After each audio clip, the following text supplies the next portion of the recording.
Good evening. I'd like to call to order this regular meeting of the Round Lake Area School District Board of Education at 7:01 p.m. on May the 6th, 2024 from the Round Lake High School Media Center.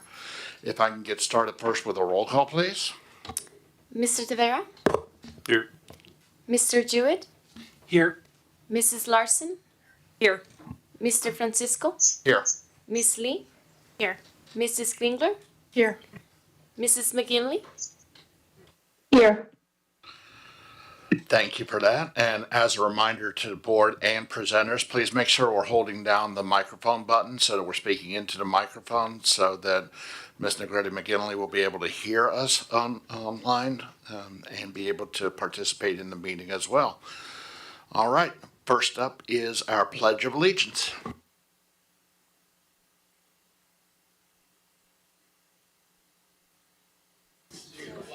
Of the United States of America, and to the republic for which it stands, one nation, under God, indivisible, with liberty and justice for all.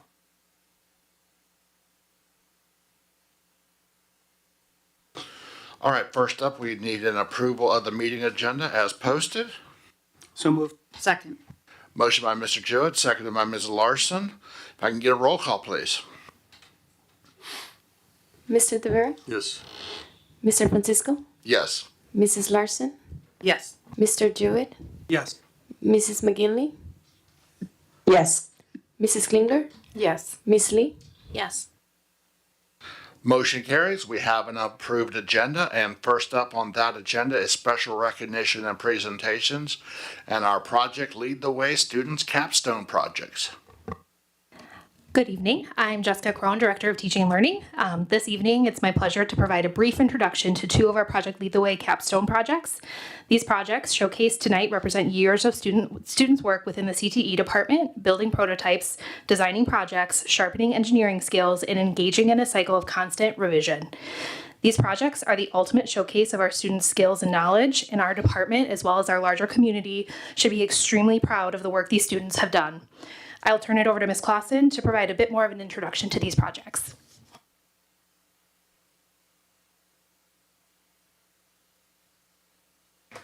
Hello, everybody. Thank you for those that were able to come down and take a look at the full team's projects. We've decided to highlight just a couple of them here tonight. So with that, I'm going to let Will Larson come up and represent his team.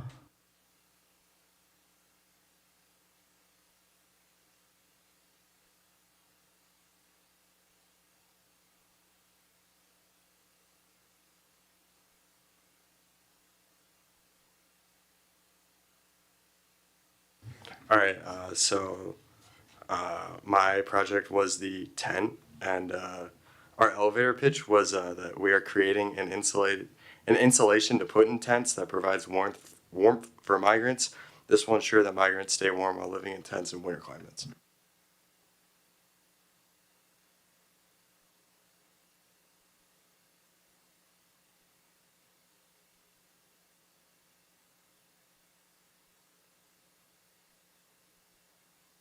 All right, and then our second team is going to come up, and Justin Locke and Diego Caceres is going to talk.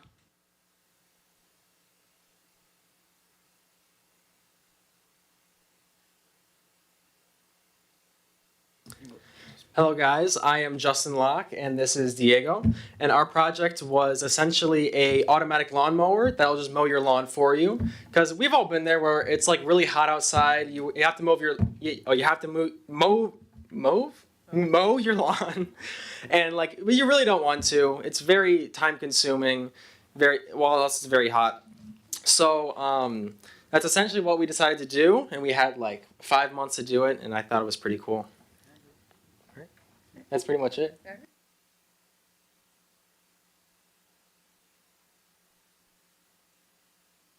So just real quick, these are some of our best and brightest here. It's been my absolute pleasure to have our EDD students. Some of these guys I've had for all 4 years. The future is looking really great. And again, we thank you for your continued support of our PLTW program. So thank you very much.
All right, next up on communications to the board is Department of Professional Learning's annual update.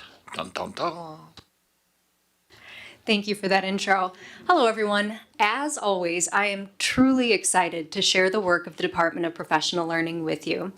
And I was thinking about our achievements this year, and the word that kept coming to mind was connection. So, really building up connections with our staff to see if our professional learning programs are meeting their needs. Then, building connections across educating facilities in Illinois, so working with other school districts, other departments of professional learning, and other educators to try and find solutions to the problems that we all face. So tonight what I'd like to do is really elevate voices from our staff so that you can connect with them and learn more about professional learning as seen through their eyes.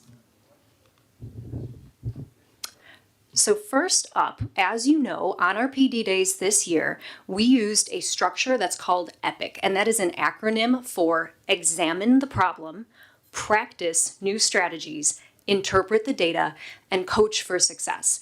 But before I get too into the weeds myself, I'd like for you to hear from Casey Kurtz, principal at Village Elementary, about how the EPIC system worked for her.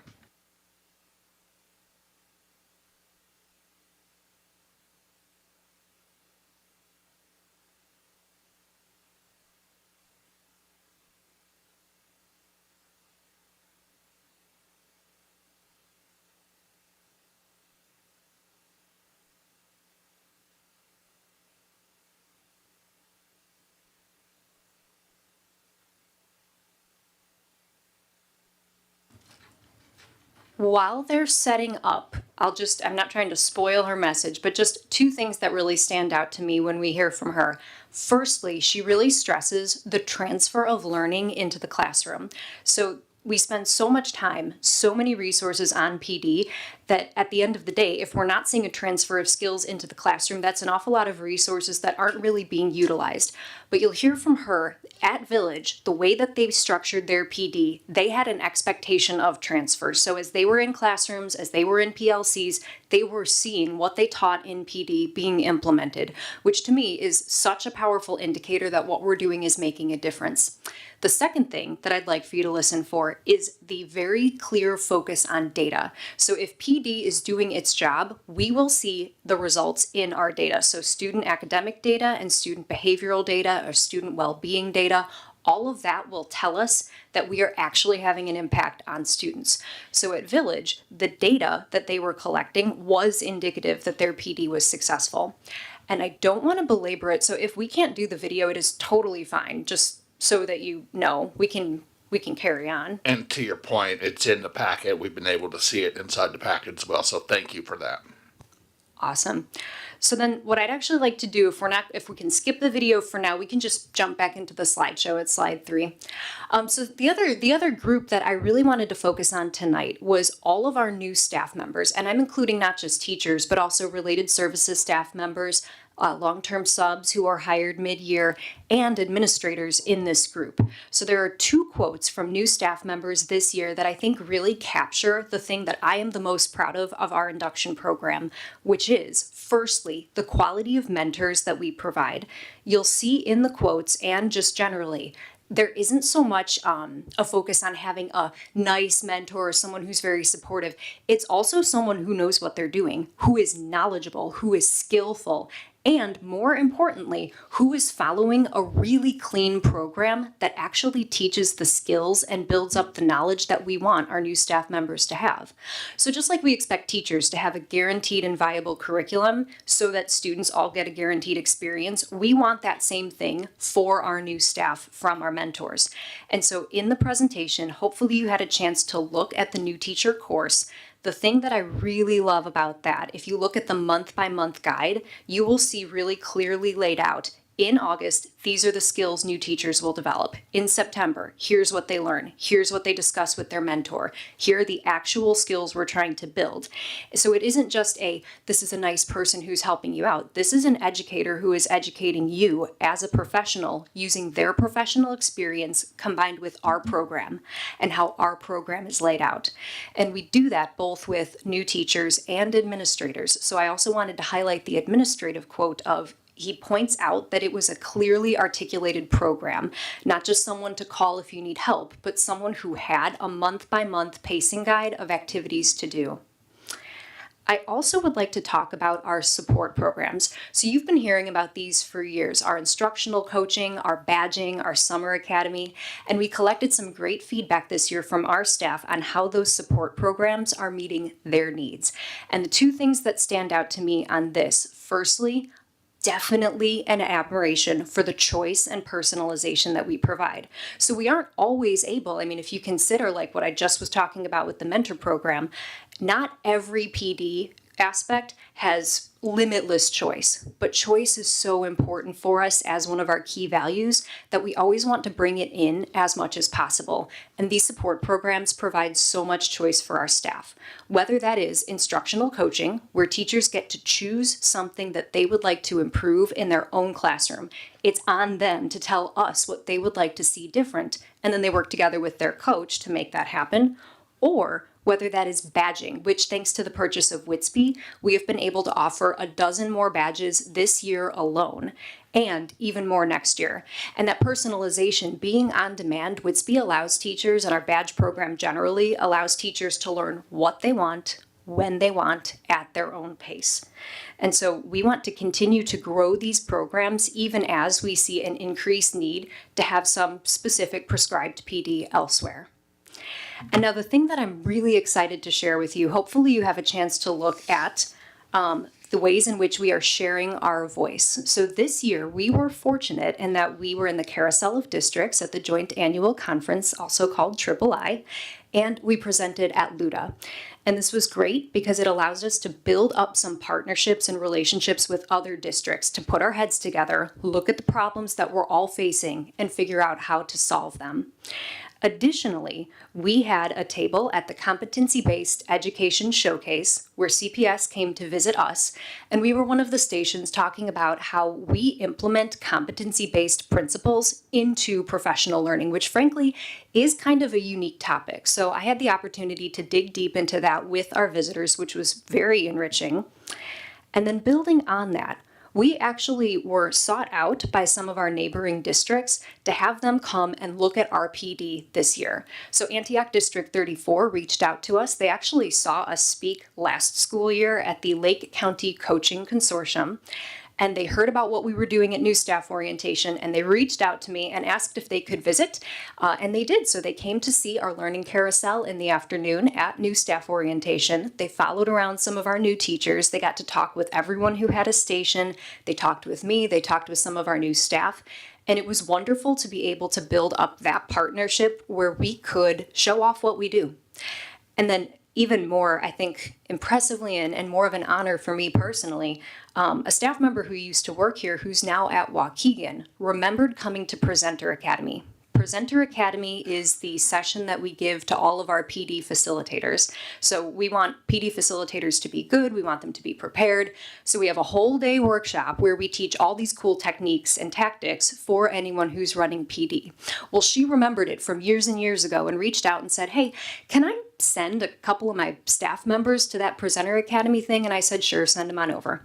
Well, those couple of staff members then evangelized it to their friends. So I got another email a few weeks later, hey, can I send 8 or 9 staff members to the next one that you have running? And I said, sure, that's no problem. The 8 or 9 staff members told their friends, to where eventually I was asked for, do you have 25 to 30 seats? And I said, okay, why don't we just run one just for you guys? And then I'm going to teach you how to do it so that you can set this up in your own district. So I was so honored, and I was so just flabbergasted that that many people gave up their time. And as you know, in an educator's world, time is the most valuable resource.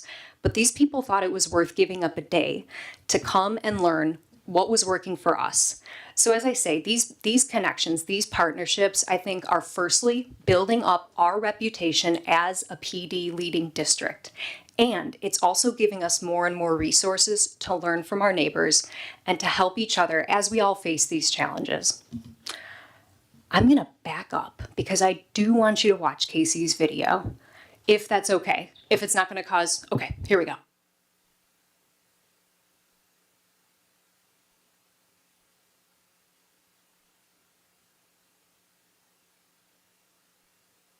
So like I said, on to slide 6. It's okay. It's okay. So the other thing I do want you, hopefully you have a chance to look at our amazing district webpage. And this is really the last thing that is new for this year, but it is fantastic. So on the district webpage, if you check out the Department of Professional Learning section, there's 2 things on there that are phenomenal that please check them out when you do get a moment. The first one is called the Strategy Hub, and it is linked into your presentation. Now, the Strategy Hub is exactly what it sounds like. It is a hub where anyone who is running PD, we'll get to this in a second, where anyone who is running PD can open up this page and divide it up by learning objective. There's a whole library of PD strategies. So this is honestly something I've wanted to do for the last 6 years, but it was quite an amount of work. And so I'm so glad that it's finally come to fruition, because I remember thinking and planning PD sessions and thinking, well, I have 3 hours to fill. What am I going to do with these people for 3 hours? This is the answer to that problem. I don't want anyone in this district to feel afraid of presenting PD because they don't know how to fill the time, or they don't think that they have the resources to be engaging and to do what they need to do by our staff members, right?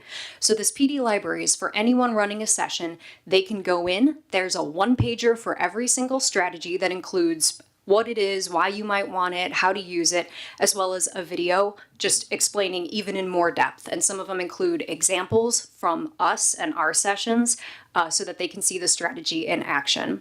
So I think this is a phenomenal resource. And also please do check out the new teacher induction page. The new teacher induction page is fantastic, both for our staff members who currently are new teachers, because it gives them on-demand resources, right? So it takes them right to instructional videos and resources that they might need immediately. And if they don't have time to ask 100 people, we want to put it at their fingertips. And it's also a great incentive for anyone who is looking for employment to see what we do here in this district for our new teachers. So we always want to make ourselves distinguished, right? And to stand out from the many other places that new teachers could work at, right?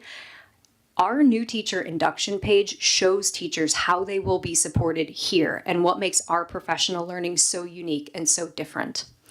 All right, so thank you so much. So this is the strategy hub that is being shown up there right now. So you can see strategies by purpose, for instance. If you could just click on any one of them, brainstorming, activating knowledge. Yeah, so this will kind of take you through, like, if you scroll down just a little bit, those are the 1-pagers and what they look like. So anyone can click here. Again, I think it's something that is great internally, but it is also a little bit of a brag so that other people see everything that we're doing to build up our program. Okay, do we want to try the Casey video one more time? Let's do it.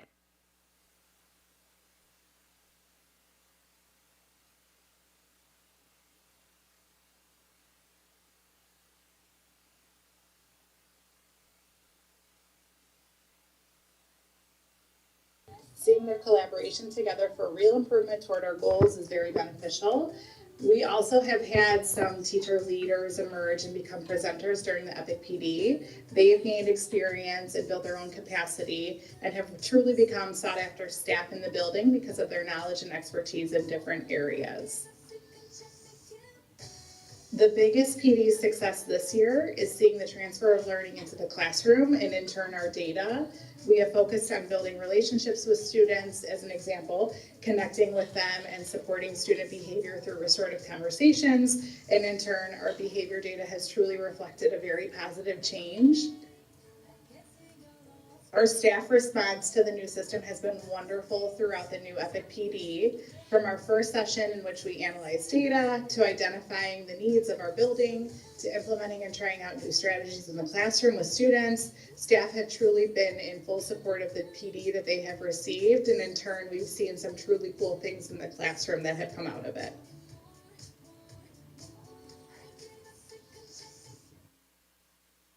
All right, thank you, and thank you all for bearing with me. I wanted to make sure you heard from someone who actually did it what the EPIC success was like for us this year. All right, and I am going to be on the second to last slide of the PowerPoint, so on the horizon. Just a little quick sneak peek as to some things that we're focusing on next year. So at the elementary level, as you know, we have a huge need for curricular support, so that is going to be the focus for next year. This does not mean that we're in any way erasing any of our successes. We're just shifting the focus to where it's needed and then trying to build on a lot of the structures that we know work. Additionally, at the secondary level, like I was saying last time, we're focusing on a back to basics PLC reset so that all teachers use the collaboration time that they have to really embody the professional learning community best practices. So we're partnering with Solution Tree. It's going to be a combination of working with their support, but then having administrators and department chairs deliver PD to their own staff. And then always looking to expand our options. Summer Academy badging, always trying to get bigger and a little bit more immersive for our team. Okay, thank you all very much. Our goal is always to improve student outcomes through professional learning. If you have any questions, I would love to answer them now. Questions from the board? I just have a compliment. At the LUDA conference, when Liz was presenting, I think I had 6 superintendents texting me during the presentation. Lake Zurich, Barrington, District 300, just because of how we've structured it, the professional manner in which the information is shared, the innovative thinking. So Liz, you're just exceptional in the department, and I think we are definitely viewed as a leader in this area, like all over the place. So just to the team, I don't want to leave anybody out, but so I'm focused on Liz, but just you have a great team. We love how you keep transforming the department and supporting our learning, which ultimately helps our kids. So just we're very grateful for you and the leadership you provide in the department. And I just want to call out how well that was presented. I mean, even with the technical difficulties, it was really nice. You really handled that beautifully. Thank you for this.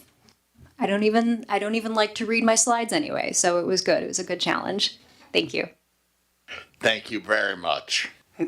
Besides the choice, I'm just struck with teach, implement, teach, implement, teach, implement. That's a big deal. And besides choosing the content, what are some other things do you think that cause that to happen? I think when you see the relevance of what you're learning, right? So I can think a topic is cool, but it might not apply to my job. But when I know that I need to do something in order to be good at my job, and when I think it's made, well, 2 things, both a cultural expectation, like this is what we do here in the school, but then I also think when it's proven to be effective. So my neighbors are having success with this, and it seems to be working for them. I should try it because I would like those results. So I think that's really the dual selling point for why you should transfer. Did I answer your question? So then you've seen an increase in utilization as you go, because those strategies that takes time to make that happen, to build credibility, right? It certainly does, but I also think this is the value of starting small. So like Casey, for instance, pointed out that they took just a few things. They focused on a small set of strategies at Village. It wasn't here are the top 25 things you can do to improve behavior. And when you're only focusing on a small little handful of things, it's much easier. It's an easy sell to say, okay, but we can do this with classroom procedures and we can definitely do this with formative assessment. I can do 2 things. And that makes it easy, relevant, and then you see like the little tweaks made a big difference in the classroom. Cool, thank you. Thank you. All right, next up, I believe we got Dr. Rowling with the post-secondary success systems. Most of this presentation will be videos, so please. Good evening. I'm here to talk about post-secondary success systems, and especially highlighted with the closing of Schuler and how we are currently supporting our students and what we plan to do in the future. So as we go through this, we'll talk a little bit about Schuler Scholars Program, talk a lot about what our counseling department specifically is doing, but wider systems throughout the district to help our students prepare for success. And then we'll talk about a few things that are coming up that are pretty exciting. So as you probably are familiar, for a number of years we worked with the Schuler Scholars Program. That's actually hard to say.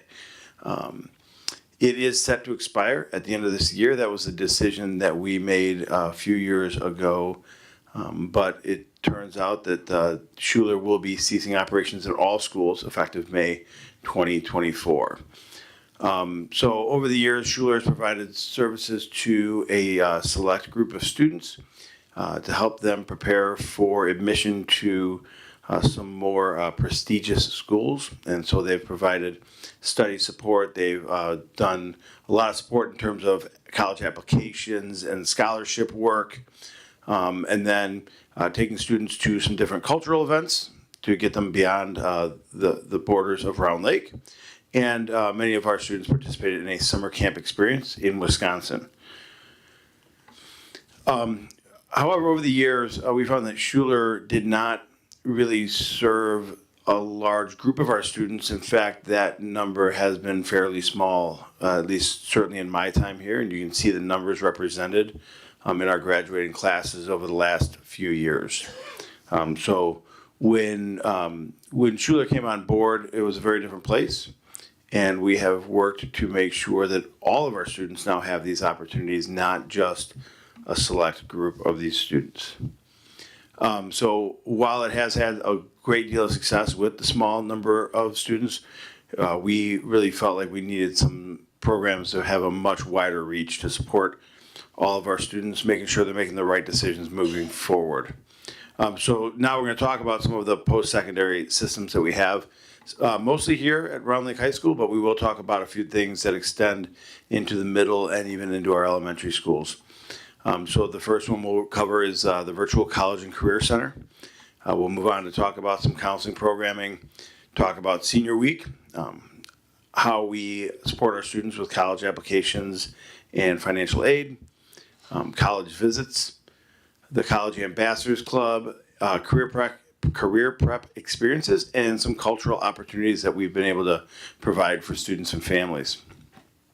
So we'll start with the Virtual College and Career Center. This is a really interactive website for our students to interact with all things post-high school. And so if you look at the picture there, you can see that students can do a number of things. There's actually quite a few more things if you were to scroll down, but it's not an interactive thing, so don't try to do it. But essentially helping students with online support in terms of college applications. We have a direct link to apply to the College of Lake County, where a number of our students go after high school. Financial aid and scholarship support. Career exploration, some opportunities to look and see what they want to do. And then there are links there for them to schedule meetings with staff, such as our ISAC support person. And the ISAC stands for Illinois Student Assistance Commission. It's one of those I have to look up because we just call it ISAC. And then you can schedule a meeting with your counselor. You can schedule a meeting with the College of Lake County Navigator. It's kind of a one-stop shop for students as they look to their years beyond Round Lake High School. We have, moving on to counseling programming, I think we have a real top-notch counseling programming and really top-notch counselors. Since 2003, Round Lake High School has gone from having 2 counselors to 9, including one specifically dedicated to college and career readiness. Additionally, at the middle schools, we've invested where we have 3 counselors at each middle school. They do loop with our students. So all of 6th graders will have a counselor, and we'll roll those students and that counselor up through the years. We have, under the leadership of Sarah Schaefer, our 612 department chair, we've developed a comprehensive counseling program for students in grades 6 through 12. And so beginning in 6th grade, our students participate in activities in homeroom. That's a set-aside time during the morning. It focuses in on future readiness and social-emotional learning for our 6th through 8th graders. We've been building that curriculum over the last couple of years, so now we have a 3-year curriculum as students move through their time in middle school focused on the needs of that particular grade. We have a set schedule for individual meetings with students in grades 9 through 12, geared towards their grade. So freshmen are talking about developing a 5-year success plan. Sophomores are doing some more career exploration opportunities to help gear where they're going to go in their junior and senior year. Juniors really begin to look at that readiness for post high school, and then as they transition to the end of their junior year into their senior year, they're going through things related to college applications and making sure they're getting into the right places and those types of things. All seniors will meet with their counselors within the first 2 weeks of their senior year. And as we've talked before, some of that's focused on credits. We've talked about some of the credit acquisitions in meetings in the past. But it's also focused to make sure that they are prepared, that they have a plan, that they're getting the things done on time and so on. We do have a full-time College of Lake County navigator here at Round Lake High School that is a shared endeavor between us and College of Lake County. They provide the individual. That person helps our students as they make the transition from Round Lake High School to College of Lake County. Most of our students that move on to post-secondary will do so through the College of Lake County, at least beginning there. So we want to make that as smooth as possible. And then we have regular access to the Illinois Student Assistance Commission representative, the ISAC rep here at Round Lake High School, to help students with financial aid questions, with other processes in terms of getting into college. Senior Week is specifically designed for our seniors. That's a clever name. But as we are in the first few weeks of school here, they plan a series of activities, including presentations on college applications, financial aid, in info and an introduction to the Common App, which is used by many colleges, so you're not filling out a lot of applications anymore. And that will then conclude in a mini college fair that has been held in the past couple of years over at the Civic Center. So that's a good kickoff for our students, make sure they know where they're going and what they're doing. College application and FAFSA support. So throughout the year, students are invited to participate in a series of activities to help them navigate the process, from individual meetings with their counselors to optional workshops regarding college applications, how to write an essay, scholarship workshops focused both on public and private and local scholarships, and then FAFSA Fest. And FAFSA, by the way, completing FAFSA is now an ISB requirement for graduation. So students must either fill out the FAFSA form or they must sign a waiver. This is done through, we track it through our registration process. College visits. Throughout the year, our seniors, mostly in the fall, are invited to meet with representatives that come to Round Lake High School. But we have also organized visits for our students to places including Northern Illinois University, which is one of our leading four-year universities that our students go to. University of Illinois Chicago, Wisconsin Parkside, Carthage, and Dominican. They try to do a mix between small private and mid-sized and large public universities, mostly in the area, to help our students realize you don't have to go far if that's not what you're interested in. The College Ambassadors Club, which is relatively new, all of our students are invited to participate, but they do special outreach to students that are identified in the top 50 in their class. Currently, these students meet with the college and career counselor to help develop application timelines, talk about activities students might be interested in. The long-term vision is to use the club to develop leaders to help their peers navigate the process. So through the concept of near peer support, making sure that students have a friendly face to help them rather than always going to counselors or adults. Career prep experiences. So we do a lot here to make sure that students are exposed to a variety of career options, We recognize that not everyone is going to a four-year university or seeking a degree. And so we want to make sure we're opening their eyes, not just to what they know, but what's possible. We have a series of career fairs and panels. We have access, as we've talked in the past, to Lake County Tech programs, one of the best tech schools in the area, the number one. Okay. Is that based on just you, or is that a rating? I think the enrollment, quality of programs, volume of programs. I mean it's my own opinion, but I think it's factual also. So rated number one by Dr. Mendoza, but also one of the more comprehensive ones in the state. We have career exploration clubs, including the Society of Women Engineers, Future Medical Panthers. We have a robotics club, and we're always looking to gear our clubs towards the interests of our students. We also have activities through courses. We've done a lot over the last couple of years to provide real-world experiences as they're engaged in the classroom. So you saw some of that tonight with Project Lead the Way. We have a new athletic training class. We have our graphic design programs, which also features a business aspect. We've talked in the past about some of the civics opportunities, so that continues to grow.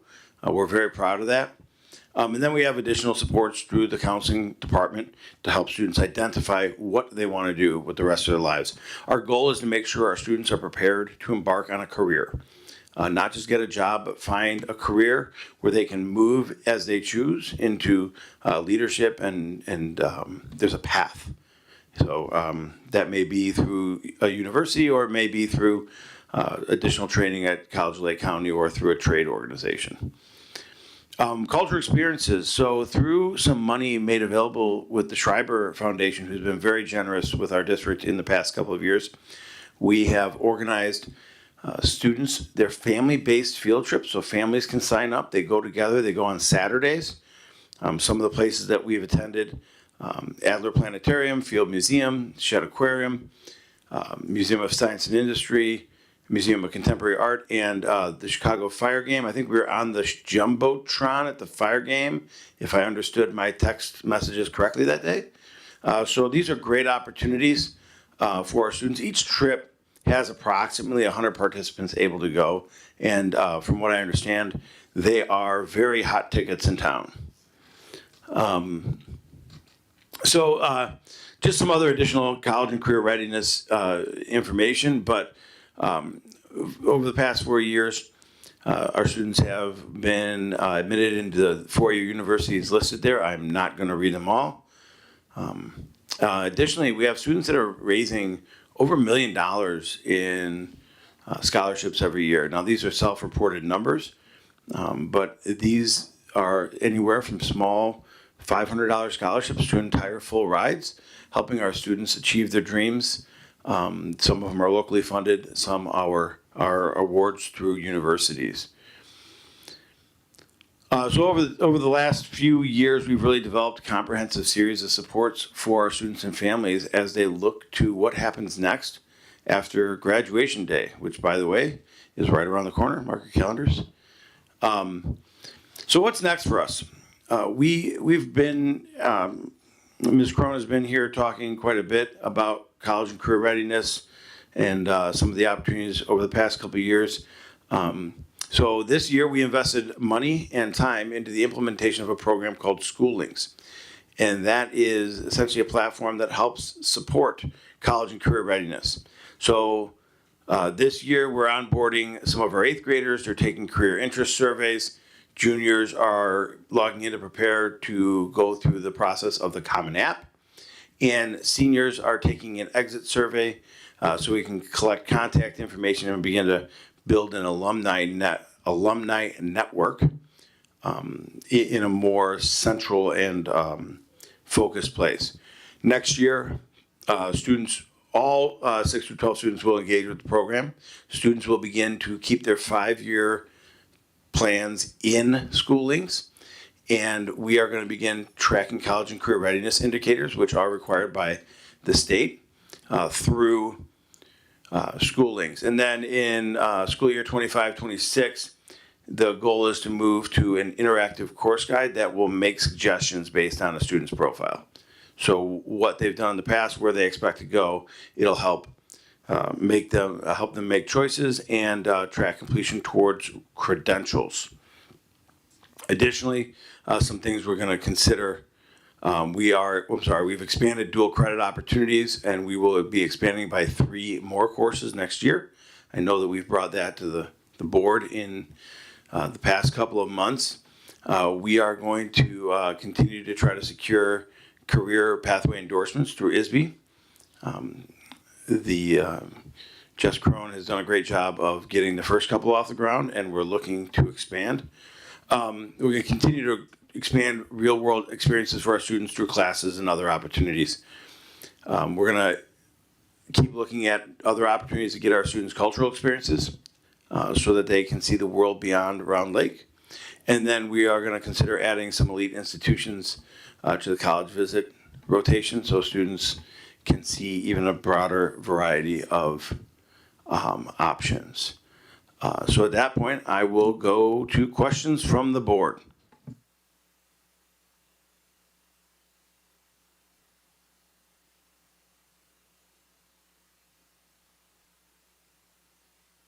I'm thinking about the numbers in the beginning from Schuler. And as I think about that program, I just want to try to compare apples to apples as much as possible. And let me first say, the amount of supports that are available is pretty cool. So that first thing, just knowing all this, I think that's pretty amazing. I'm not exactly sure how to ask the question. So I'm going to go ahead and, whether it's correct or not, but just try to put those students that have gone through Schuler, partly because of the requirements of that program, are almost like a super user, right? Because they had to do a lot of the things that are listed were part of the requirements of the program. So now out of that, now this though is less of a requirement. It's more of this resource is available.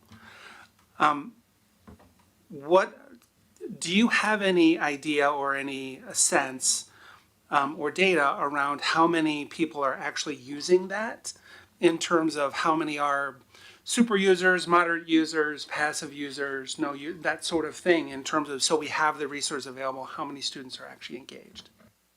I think right now, in most cases, for the things we talked about, it's hard to come up with really hard numbers.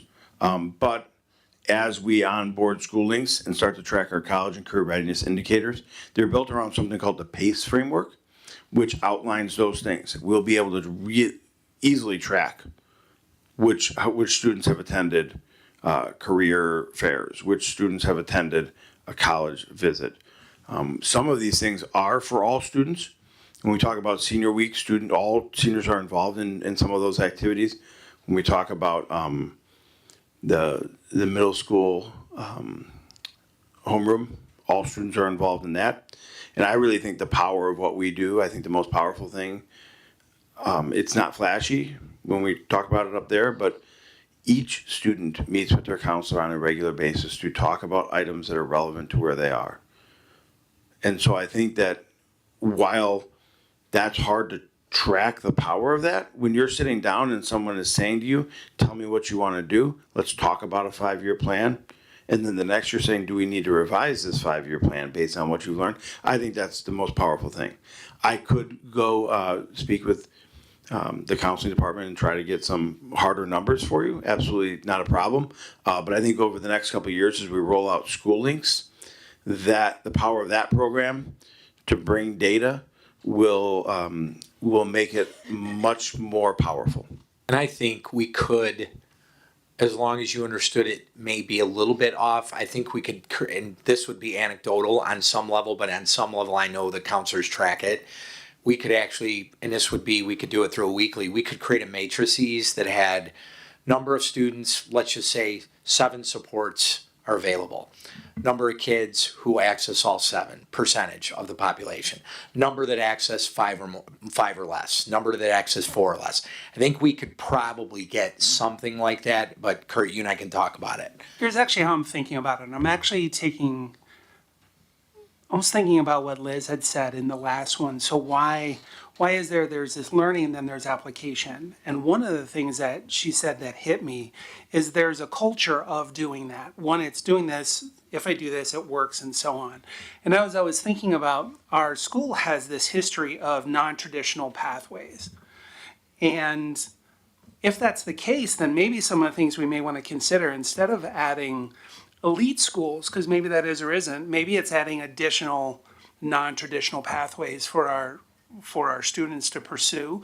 And whether that is, how do you build a portfolio of your work while you're going to school, or how do you build your portfolio now so that when you get out, because when you get out with college, you're going to probably have to build experience in a portfolio anyway.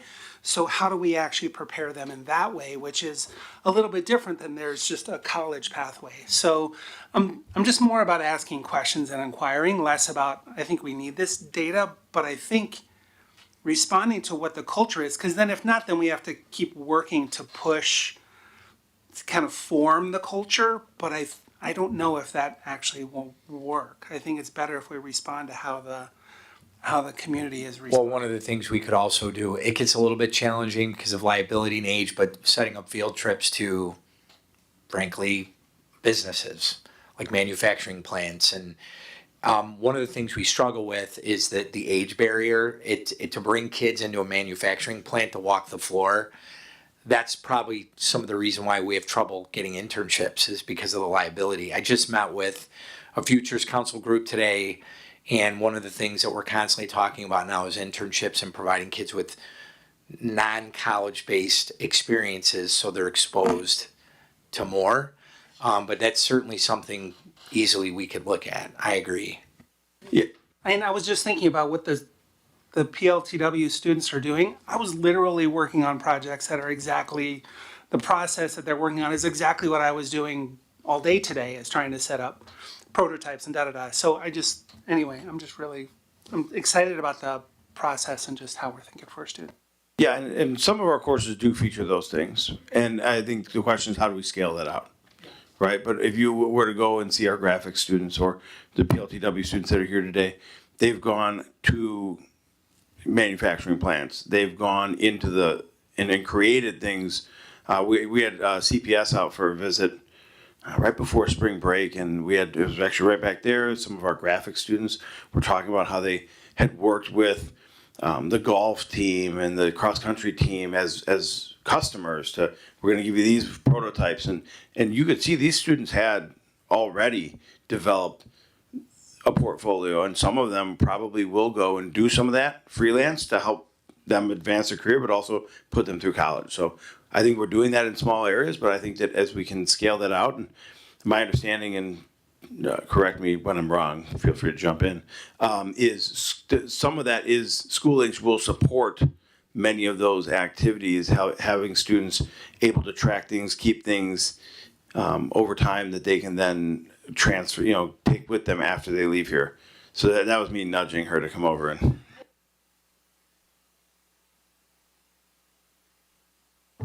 So yes, schoolings will allow us to systematize a lot of the stuff that we are talking about right now, right? Like, and actually pull the data and look at the analytics and make sure that our offerings are matching not only what is high needs as far as like careers in our area, but also what our students are interested in. We actually just started today with our 8th graders taking the career assessments, and I was in a couple of rooms, and it was really interesting to see the results and the chatter then afterwards about like, I never thought about that as something that they would be interested in. But to your point, that is happening in pockets, but it's working to build a system so that it's more available to all of our students, for sure.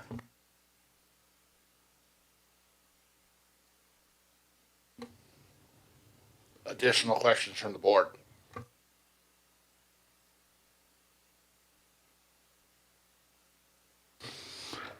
Hearing none, thank you very much.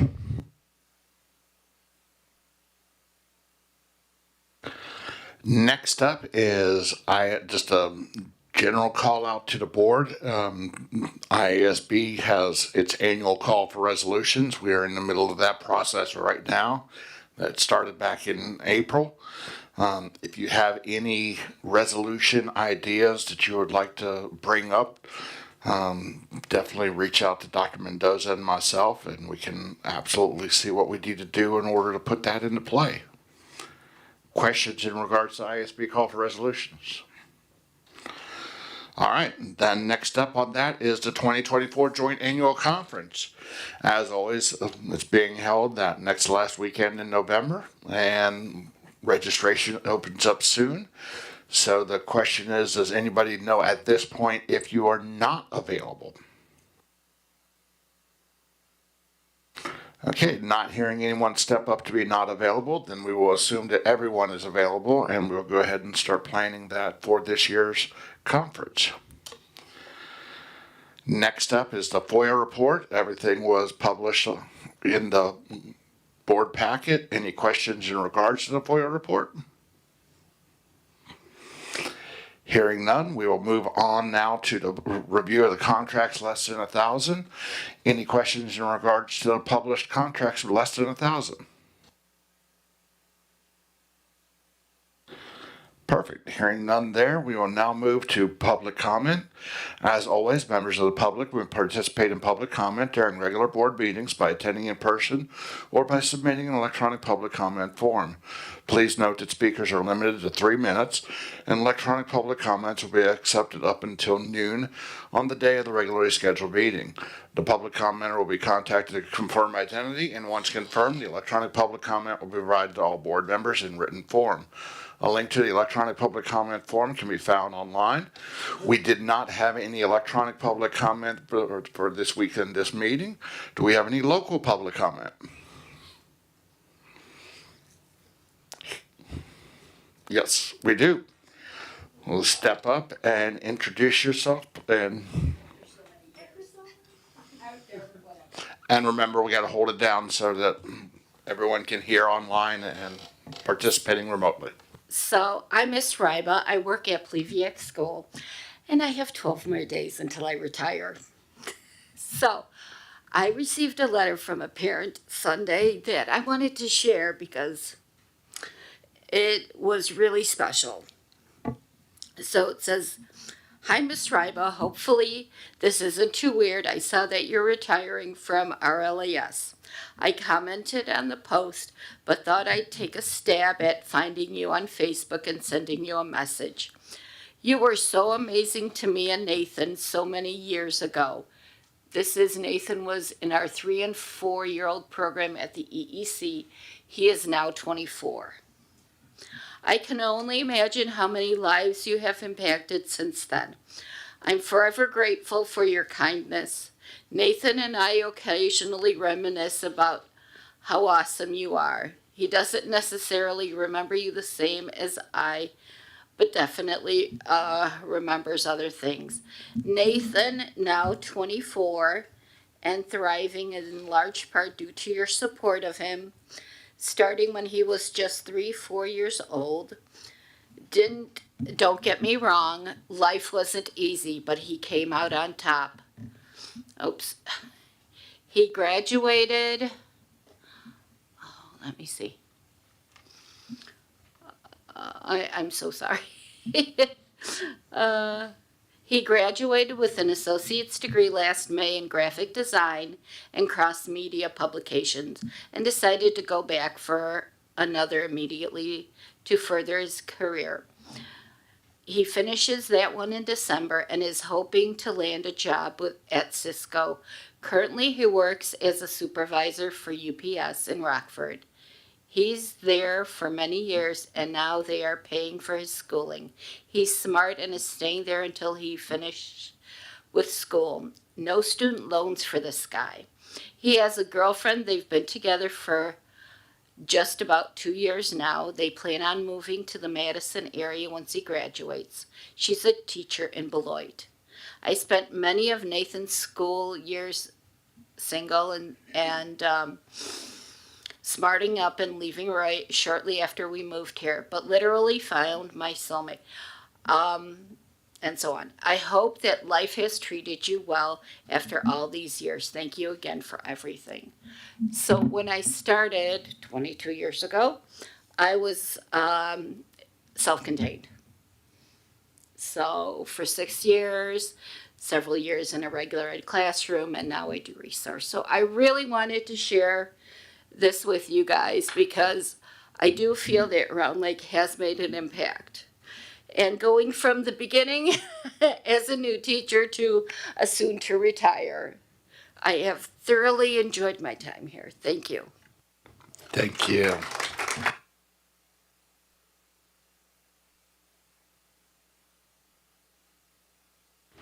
Any additional? Not that you could top that. Perfect. Hearing none there, we will now move to the superintendent's report, and I will turn it over to Dr. Mendoza. Thank you, Board President Francisco and Board of Education.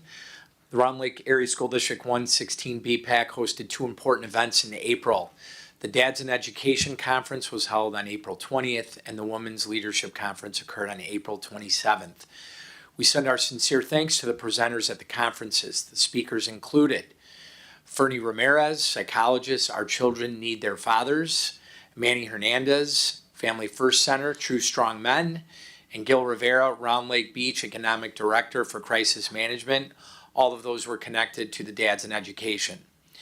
We also want to acknowledge Mariana Ziedler, keynote speaker, the Cone of Learning, and Carolina Fabian, ISB Director of Family Engagement, The Power of Being Bilingual, for the Women's Leadership Conference. Wanted to gently remind the board or communicate to the board that on Tuesday, May 21st, it will be a non-student attendance day for our preschool program at the EEC, the Early Childhood Center. Staff will be using that day to finalize packing of the school in preparation for final construction efforts this summer. Families will be notified tomorrow following the board's notice.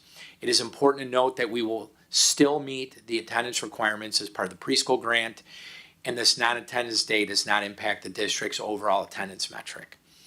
We've had a strong focus this year on improving student attendance at all schools. We are proud to report that currently our chronic absentee rate is below 20% for this school year. Last year it was over 30% at the same time. Just saying to the board, it's a process. Again, chronic absenteeism is affecting schools all over the country.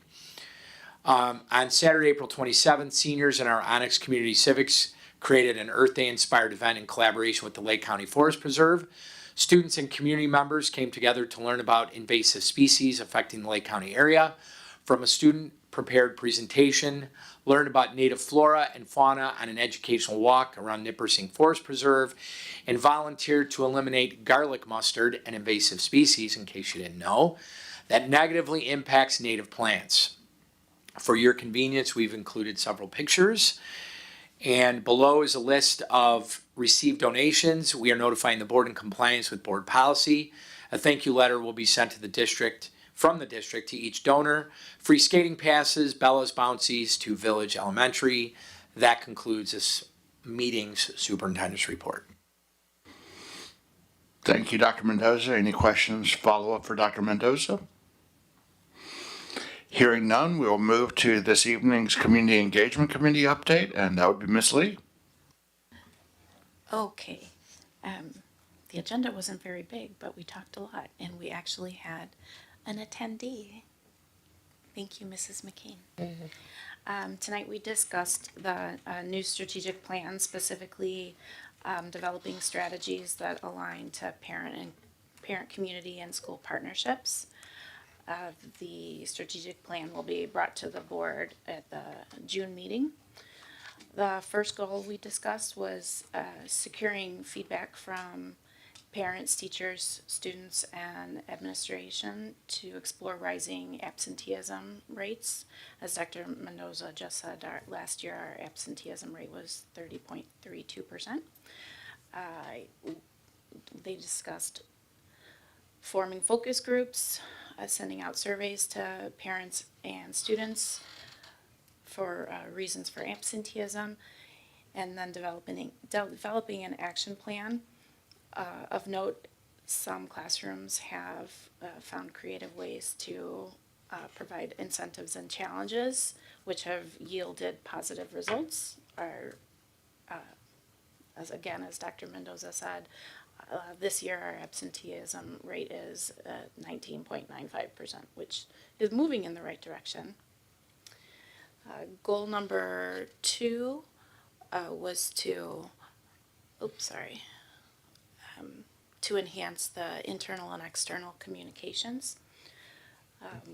We are rolling out Remind at the secondary level, looking at programs that will measure social media reach metrics, not just the follows and the likes. Options for social media boost, digital and print communications, mailings to homes and businesses, highlighting student and staff spotlights, and branding the mission with a goal of all students and staff being able to recite the mission, and annual reports and school profiles. Let's see. Sorry. Goal number 3, we discussed the engagement of parents and community members and identifying barriers to engagement.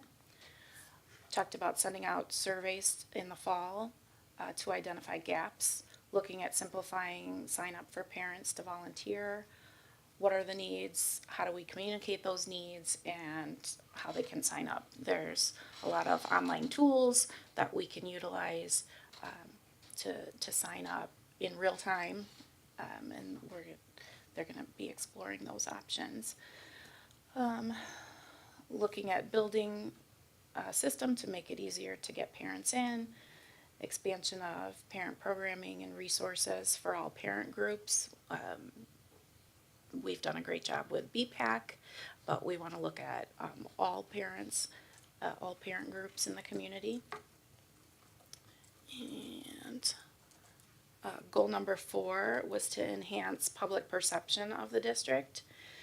Looked at connecting with new residents and business owners, setting up a welcome packet or gift bags to both of those populations, district and school tours with realtors, providing realtors with packets that they can hand out to prospective or new buyers in the area.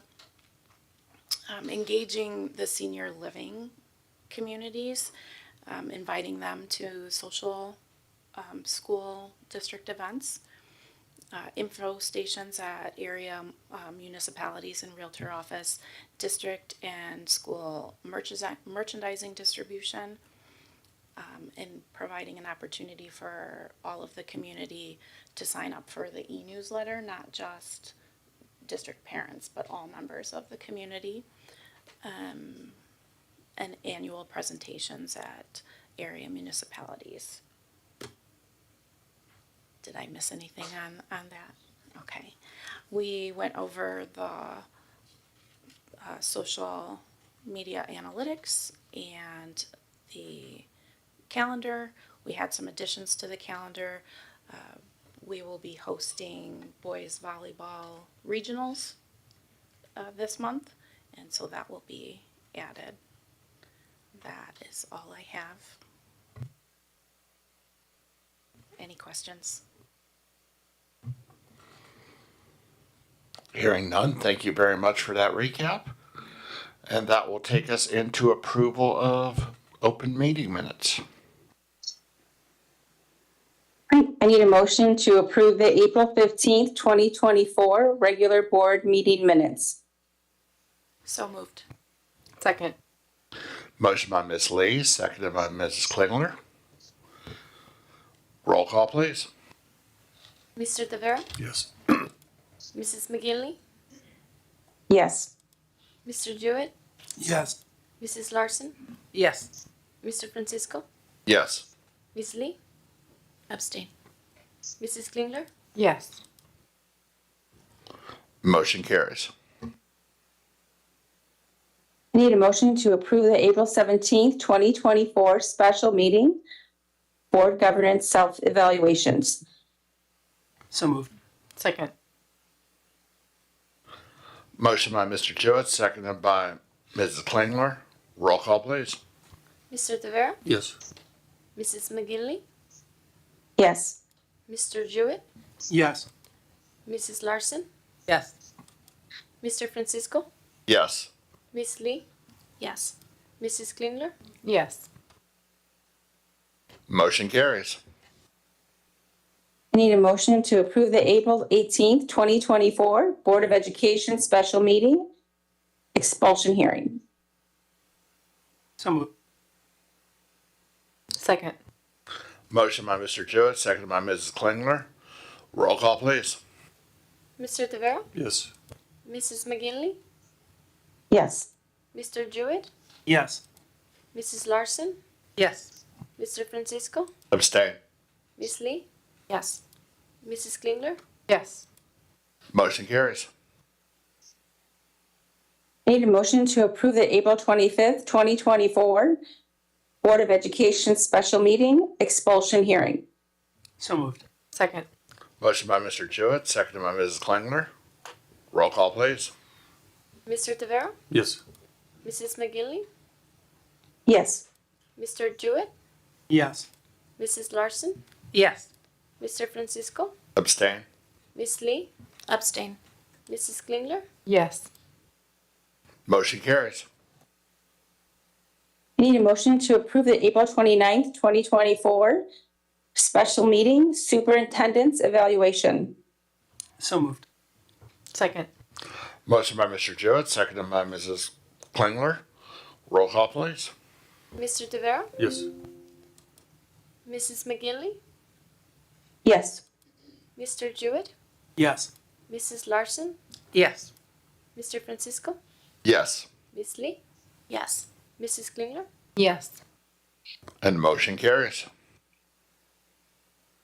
Right, on the consent agenda, I need a motion to approve the consent agenda items, the accounts payable report for $1,149,985.33. The May 6, 2024 employment report. So moved. Second. Motion by Mr. Jewett, seconded by Miss Lee. Roll call, please. Mr. Tavera? Yes. Mrs. McGinley? Yes. Mr. Jewett? Yes. Mrs. Larson? Yes. Mr. Francisco? Yes. Miss Lee? Yes. Mrs. Klingler? Yes. And motion carries. And that will bring us to introduction of new administration.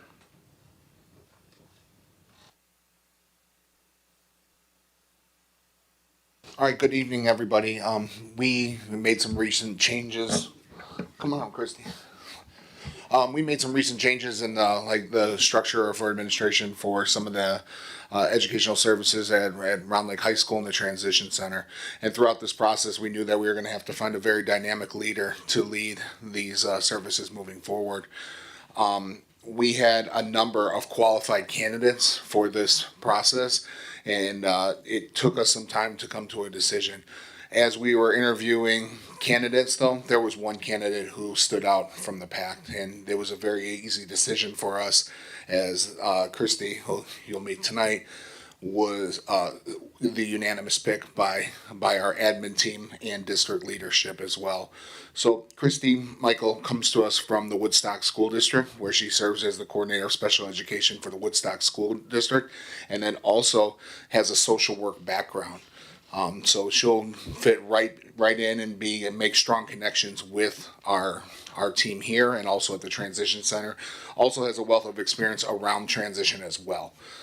So I feel we are very lucky to have her with us tonight, and it's my pleasure to introduce her and welcome her to the Round Lake School community.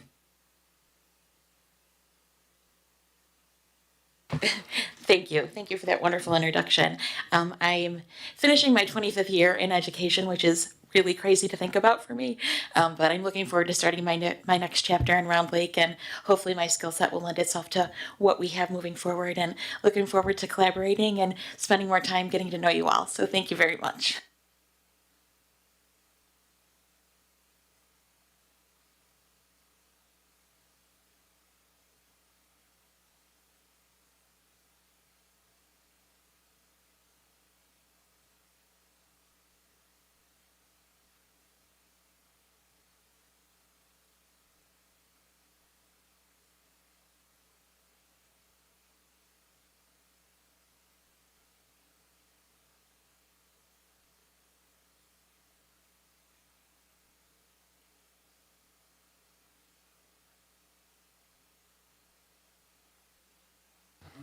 All right, next up we will begin the new business. I need a motion to approve the Board of Education travel expenses reimbursements related to the National School Board Conference, April 2024, in the amount of $2,549.94. So moved. Second. Motion by Mrs. Klingler, seconded by Mr. Jewett. Hearing no questions, roll call, please. Mr. Tavera? Yes. Mrs. McGinley? Yes. Mr. Jewett? Yes. Mrs. Larson? Yes. Mr. Francisco? Yes. Miss Lee? Yes. Mrs. Klingler? Yes. And motion carries. Need a motion to approve the fiscal year 24 amended budget public hearing date of Monday, June 17th, 2024 at 6:55 PM. So moved. Second. Motion by Mr. Francisco, seconded by Mr. Jewett. Dr. Kivens, did you want to chime in? Thank you. As you know, at the beginning of the year when we set out our budget, it's a plan of what we plan to do. We do have some expenses that are coming in with our move and some other areas, and accounting practices do require that if we did go over 10% of our approved expenditures, we need board approval. So this is just a safety net for us. We want to make sure we maintain a fiscal balanced budget, but also be in compliance with our auditors. Because of the board meeting schedule, which is why we are doing this on May 6th, it is required that we have a 30-day timeline to notice our community. And so since the next meeting date would be in compliant with that 30-day timeline, that's why we're bringing that here this evening. Thank you. Hearing no additional questions, roll call, please. Mr. Tavera? Yes. Mrs. McGinley? Yes. Mr. Jewett? Yes. Mrs. Larson? Yes. Mr. Francisco? Yes. Miss Lee? Yes. Mrs. Klingler? Yes. Motion carries. I need a motion to approve entering into a contract with the Committee for the Children for the Second Step Social Emotional Learning Curriculum for the grades kindergarten through 5th grade. So moved. Second. Motion by Mr. Jewett, seconded by Mrs. Klingler. I know finance reviewed this, so Correct. Finance did review this at the last Finance Committee meeting. This is being budgeted out of Title I funds. thank you for that clarification. Hearing no additional questions, roll call, please. Mr. Tavera? Yes. Mrs. McGinley? Yes. Mr. Jewett? Yeah. Mrs. Larson? Yes. Mr. Francisco? Yes. Miss Lee? Yes. Mrs. Klingler? Yes. And the motion carries. Need a motion to approve the resolution authorizing the issuance of notice of remedy for Mr. Javier Diaz. So moved. Second. Motion by Mrs. Klingler, seconded by Mr. Jewett. Roll call, please. Mr. Tavera? Yes. Mrs. McGinley? Yes. Mr. Jewett? Yeah. Mrs. Larson? Yes. Mr. Francisco? Yes. Miss Lee? Yes. Mrs. Klingler? Yes. And the motion carries. All right, next up, we've got the first reading of board policy. Everything was kind of spelled out there. Ms. Bennett, anything you want to highlight to the board in regards to these? Sure. So most of these are the changes of note anyway are connected to Board Policy 270, which is a new policy. So pretty much any policy that references discrimination or harassment has had a change because of that new policy. The only other one I'd like to mention this evening is 5100 Staff Development Program. We do have an option for language here. This is speaking to providing all staff members an opportunity to acquire, develop, and maintain the knowledge and skills necessary to properly administer life-saving techniques and first aid. And so it goes in the memo here. We are recommending that we go with the default language of not including that in our policy. Not that it's not a good idea, but as we know, our requirements for staff professional development are quite vast, and requiring this as part of our policy would put us at a disadvantage for getting everything in every year. So it's obviously an option in some cases for all of our staff to participate in things in this type of training when we have it available for them, but we don't want to make it a part of board policy as a formality. So just wanted to make sure, and we'll come back at the next board meeting to discuss it again. Just wanted to make sure that you guys agree with that recommendation. Any first level questions in regards to the first reading? With regards to that, the CPR stuff, and I know we're coming up on future agenda items, would it be possible to find out, like, in a Friday update or whatnot, like a roundabout, like how many of our staff are CPR certified, AED certified, like who is required to be, that kind of thing for us? Sure, I can put that in the weekly. Thank you.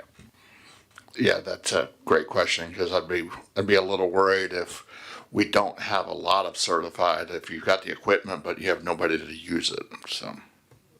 We definitely do have a large portion of our staff that work in those areas that have been trained, but we'll get the details on who has it. Thank you. Any additional questions from the board?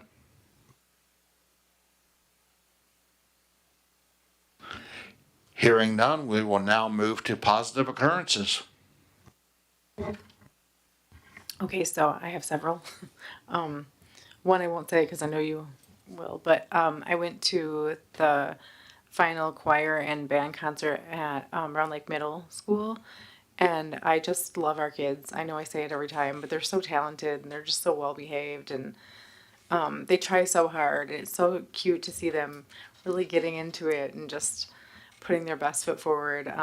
And the parents are always really nice and respectful. It was just like a lovely experience. I know Mickey has the same thing as Round Lake Middle as far as the parents and the kids. I just wanted to shout it out because I didn't get to go to the McGee one, but it was lovely.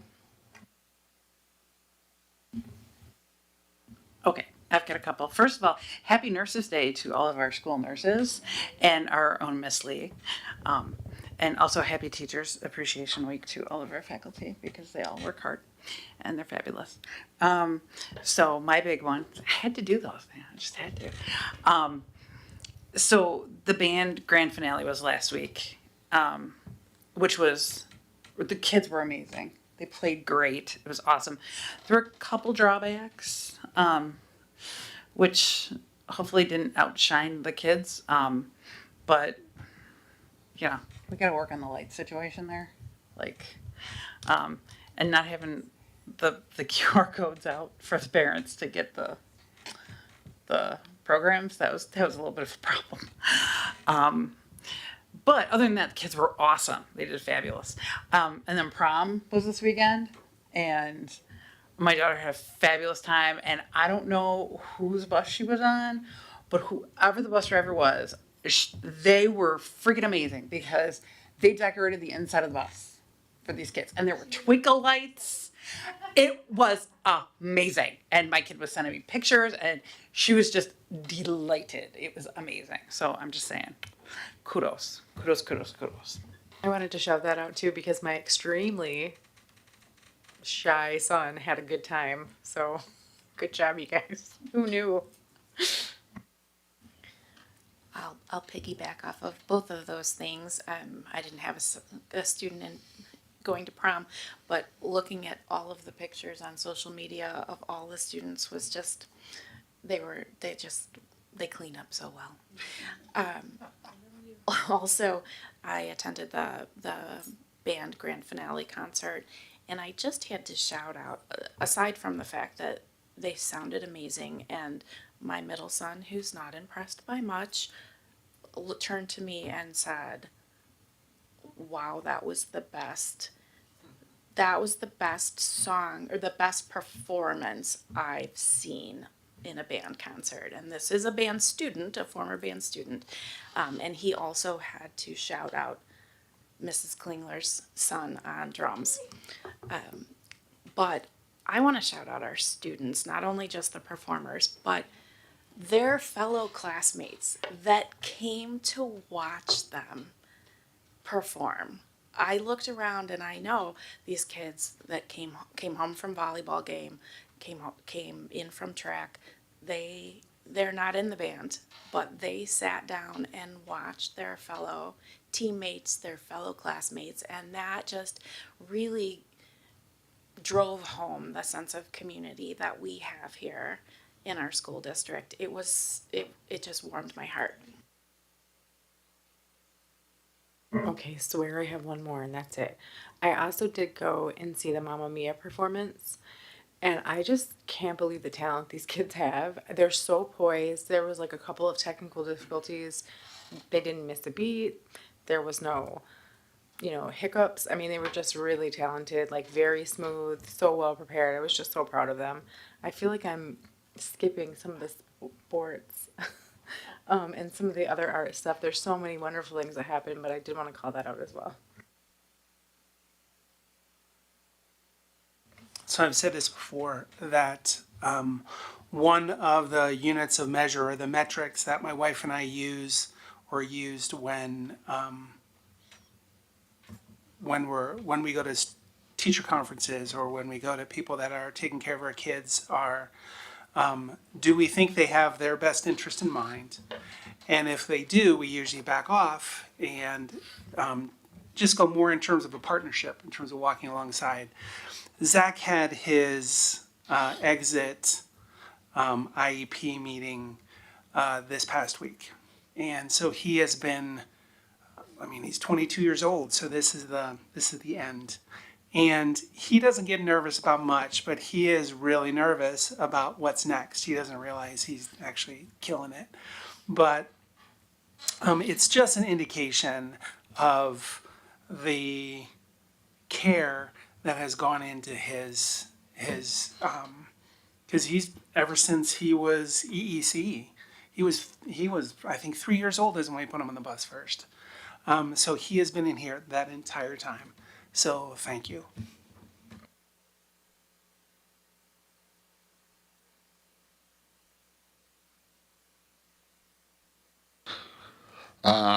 Go over a little bit of the list. We've got the social studies capstone presentation starting up tomorrow morning, if I'm not mistaken. I know I'm scheduled for that one. I think it's over 3 days. I think it's Tuesday, Wednesday, Thursday. Maybe it was Monday, Tuesday, Wednesday. I don't know.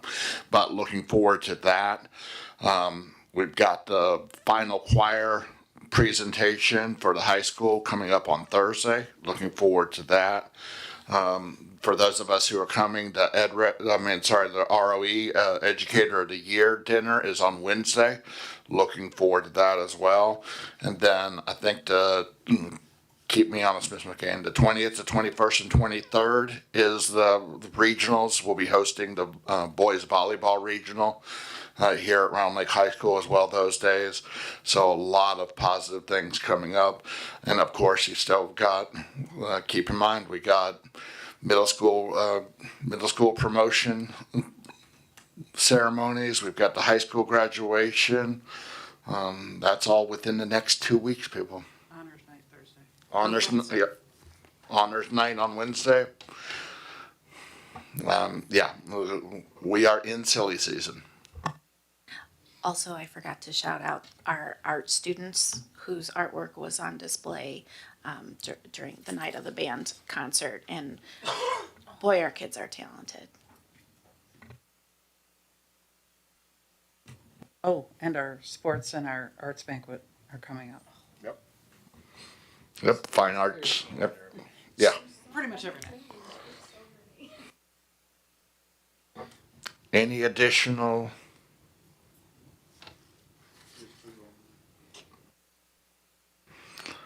Hearing none, next up we'll go to future agenda items. Anyone on the board have future agenda items they'd like added? I know you had the one that you just did. All right, hearing none, we will now move to approval of closed session minutes removed at prior meeting.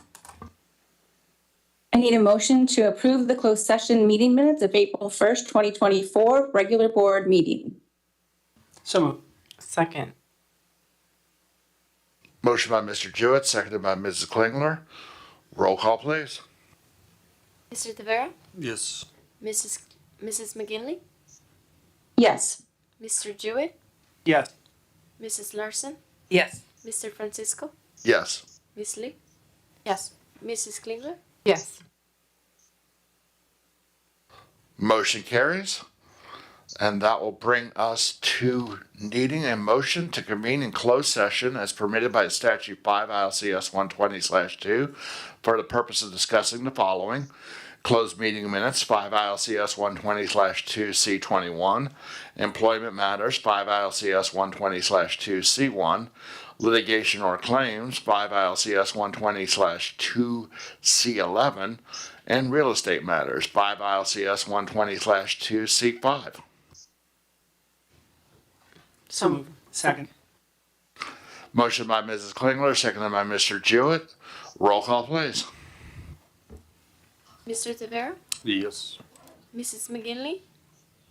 Yes. Mr. Jewett? Yes. Mrs. Larson? Yes. Mr. Francisco? Yes. Miss Lee? Yes. Mrs. Klingler? Yes. Motion carries, and that will take us to closed session, which will convene our open session component of tonight's meeting. We thank you all for attending in person as well as online, and we look forward to seeing you at our next meeting, which will be on the 20th. Thank you all. Have a great evening.